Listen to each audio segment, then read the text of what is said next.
Background.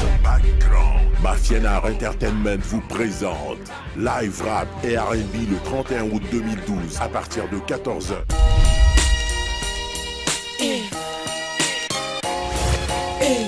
Farah nanomboka niditra tao anatin'ny tontolon'ny rap tamin'ny taona 3 sy 4 arivo tany Fianaratsoa tany tamin'izany fotoana izany tao anatin'ny clan Bogota Fianaratsoa.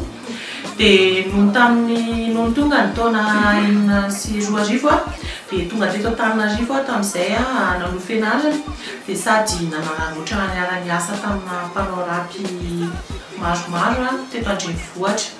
Dia tapa-kevitra fa andeha solo nanomboka tamin'ny taona 5 sy 4 arivo dia namoaka ny rakira voalohany taratasy ho an'ny iny tamin'ny taona 10 sy 4 arivo. Background. Rametrakan fomba fiteny koa tsozakanao atreto aleko madika tena lokan-bavanao fikatramitsika tsika zaozao iaritaty fikena ropianabao tsika makaty ifonao voaso tratsany oazoany zay mankanao ny info kely angambany ho an'ny Farah dia niditra ao anatin'ny label Mafianara zany nanomboka tamin'ity taona 12 sy 4 arivo ity. Dia mazava ho azy fa rehefa miditra anaty label ianao dia manaraka ao anatin'izay ny projet maromaro. Dia lahara-pahamehana ao anatin'izay projet izay ho an'ny Farah dia ny famokarana ny rakira faharoa izay eritreretina avoaka amin'ity taona ity na amin'ny voalohan'ny taona ambony.